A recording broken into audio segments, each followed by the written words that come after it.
बचपन वाली कहानी सौखी बाबा की जुबानी। हेलो हेलो नन्हे मुन्ने बच्चों, आ गए हैं आप सबके सौखी बाबा, लेकर अपने पिटारे में उन किस्से कहानियों को जो सुनाती थी कभी सौखी बाबा की दादी नानी। है अद्भुत, मनोरंजक, ज्ञानवर्धक और अनोखी ये कहानी जो झट से बुला देगी आप सबकी आंखों में निंदिया रानी। डिनर तो हो ही गया होगा, ब्रश भी कर लिया होगा आप सबने, तो अब फटाफट हाथ पैर धोकर आ जाइए अपने बेड पर। सौखी बाबा किस्सा तो सुनाएंगे मोबाइल में और आप अपने बिस्तर पर पसर जाइए सोने के स्टाइल में। कान रहेंगे खुले और आंखें रहेंगी बंद। जैसा कि आप सबको पता है कि इस सीजन में सौखी बाबा लेकर आए हैं आप सबके लिए भारत के विभिन्न राज्यों से चुनी हुई लोक कथाएं।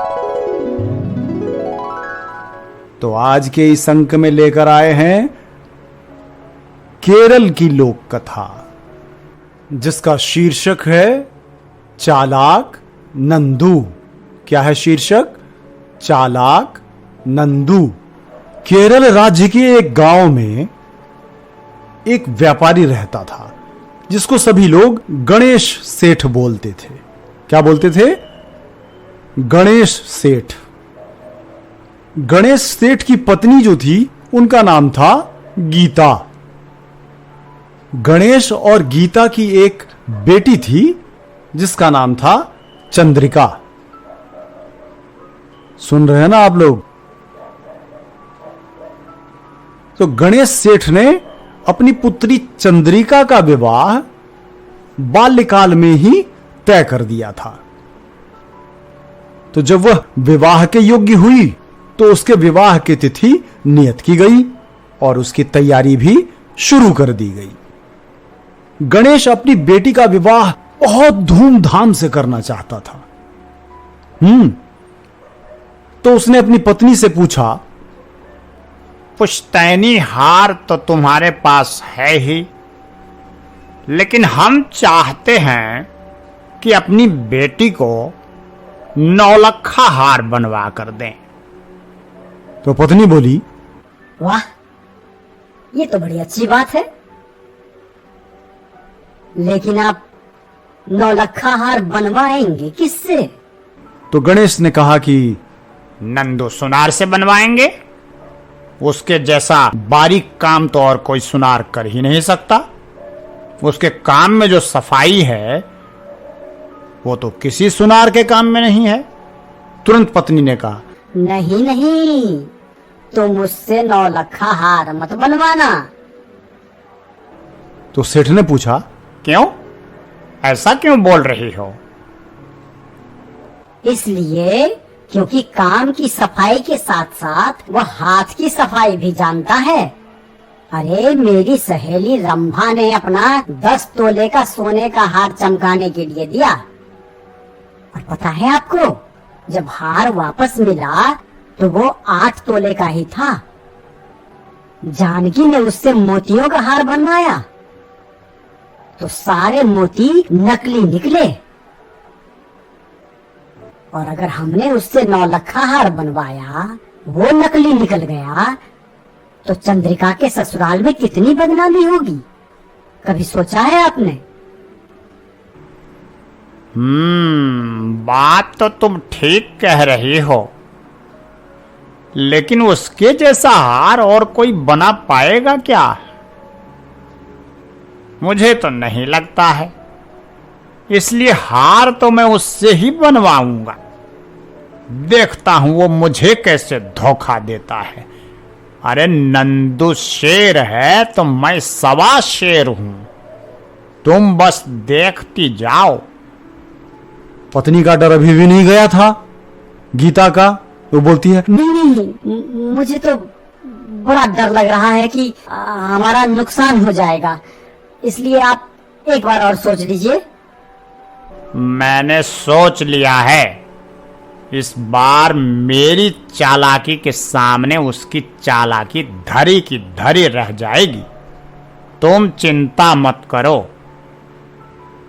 सेठ जी ने पूरा आश्वासन दिया अपनी पत्नी को और अगले दिन नंदू सुनार को बुलाया। नंदू सुनार आया, सामने खड़ा होके प्रणाम किया तो सेठ जी बोले, नंदू, तुम्हारे हाथ की सफाई के बहुत चर्चे सुने हैं। ये मेरी बेटी की शादी का मामला है, मैं नहीं चाहता हूं कि तुम इसमें कोई हेरा फेरी करो, इसलिए तुम ये हार काली नदी के पार बने मेरे मकान में बनाओगे और मेरा एक आदमी हर समय तुम्हारे साथ रहकर तुम्हारी निगरानी करेगा। सेठ की बात सुनकर नंदू ने कहा कि सेठ जी कैसी बातें करते हैं सेठ जी आप भी अरे चंद्रिका तो मेरी भी बेटी जैसी है ना, भला उसके विवाह के गहने के साथ मैं कैसे छेड़छाड़ कर सकता हूँ बताइए, आपको मुझ पर भरोसा नहीं है? अरे सेठ जी, आप जैसा चाहते हैं मैं वैसा ही हार बना कर दूंगा, वो भी एकदम खड़ा। लेकिन मैं आपसे विनती करता हूं कि ये हार मुझे मेरी दुकान पर ही बनाने दीजिए। नहीं नंदो, ये मेरी बेटी के ससुराल के सामने इज्जत का सवाल है, मैं भरोसा नहीं कर सकता हूं किसी पर। तुमको जैसा बोला है वैसा ही करना होगा। कल से काली नदी के पार बने मेरे मकान पर जाकर काम शुरू करो। अगले दिन से काम शुरू हो गया। नंदू और सेठ जी का एक नौकर मुरली नाव में बैठकर काली नदी के पार जाते थे सेठ जी के मकान में, और नंदू वहां पर हार बनाना शुरू करता था। शाम होने पर फिर वो आधा बना हुआ हार लेके नाव पर बैठकर दोनों आ जाते थे। सेठ जी उससे लेकर अपनी तिजोरी में बंद कर देते थे। ये सिलसिला चलने लगा। सुन रहे हैं ना आप लोग ध्यान से? अपने ऊपर सेठ जी का यह अविश्वास देखकर नंदू बड़ा दुखी था, लेकिन क्या करता वो, फिर भी मन लगाकर काम करता था। वह भी चाहता था कि उसके बनाए हार को पहनकर चंद्रिका बहुत सुंदर लगे, लेकिन उसके साथ वो मुरली जो रहता था ना, उससे वो बहुत तंग रहता था। कारण मुरली दिन में भर उसके सिर पर सवार रहता था। वह सिर खुजलाता तो मुरली उसके बालों को टटोलता, वह छींक मारता तो मुरली उसके रुमाल की तलाशी लेता। एक दिन तो हद ही हो गई। नंदू ने रुमाल से अपना मुंह पोंछा तो मुरली उसकी मूंछ के बाल टटोलने लगा। हंसी आ रही है आप लोगों को?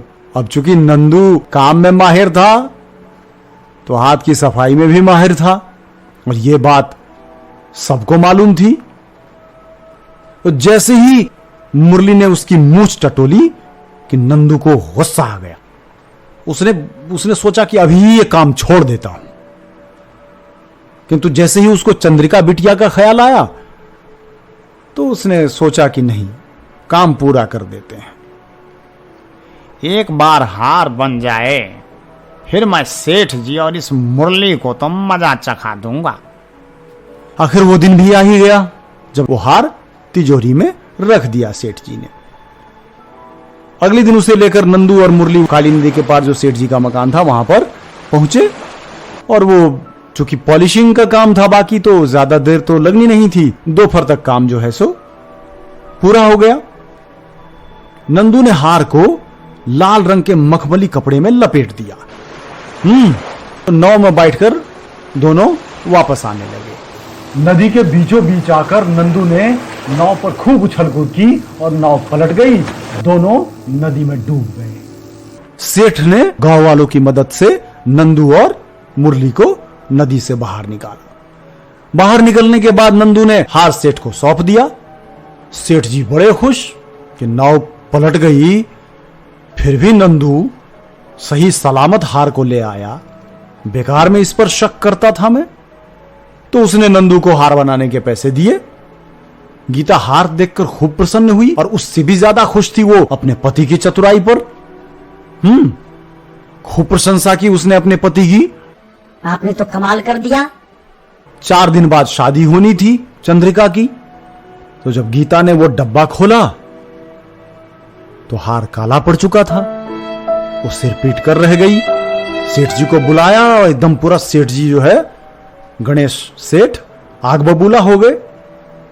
तुरंत नंदू को बुलवाया और भड़क गए उस पे। तुम पर मैंने भरोसा किया और तुमने मुझे ही धोखा दिया। तुम मक्कार, चोर, आज मैं तुमको नहीं छोड़ूंगा। हाथ जोड़कर खड़ा हो गया नंदू और बोला, सेठ जी, आप बेकार गुस्सा कर रहे हैं मुझ पर। शांत हो जाइए। ये लीजिए आपका असली 9 लखा हार, आपकी अमानत। आपने मुझ पर विश्वास नहीं किया था, इसलिए मैंने ये सारा खेल किया था। हार लेकर सेठ जी ने पूछा, लेकिन इतनी निगरानी के बाद भी तुमने असली हार गायब कैसे किया?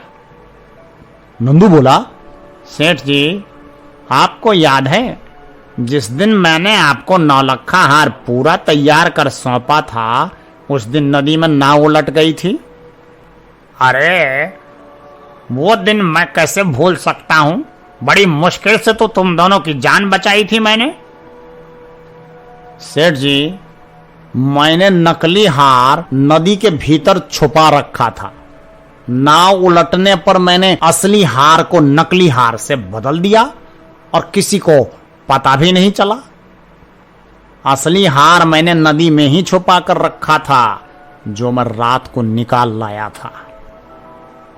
सेठ जी को मानना पड़ा कि नंदू जो है उनसे ज्यादा होशियार और चालाक है। चूंकि नंदू ने कहा था कि चंद्रिका मेरी भी बिटिया जैसी है, तो उसने इस 9 लखा हार को बनाने में कोई हाथ की सफाई नहीं की और खुशी खुशी चंद्रिका की शादी हो गई। तो बच्चों, आज का किस्सा हो गया है खत्म। विदा लेने से पूर्व सौखी बाबा आपसे यह कहना चाहते हैं कि इन दिनों क्राइम बहुत बढ़ गया है। शहर में, गांव में, हर जगह। कौन सा क्राइम? बच्चों को अगवा करने का क्राइम। फुसलाने वाले लोग घूमते रहते हैं, जो किसी न किसी तरह से उनको फुसलाकर अपने साथ लेकर चले जाते हैं। उन्हें या तो कहीं बेच देते हैं या फिर कहीं काम पर लगा देते हैं दूसरे शहर में। तो आप सब बिल्कुल होशियार रहिए। बिना मम्मी पापा की इजाजत के घर से नहीं निकलना है, कड़ी धूप में नहीं निकलना है, और जब कभी भी घर से बाहर जाना है तो अपने साथ किसी को ले जाना है, अकेले नहीं जाना है। अब दीजिए सौखी बाबा को विदा। फिर मिलते हैं अगले एपिसोड में किसी दूसरी लोक कथा के साथ। शुभ रात्रि।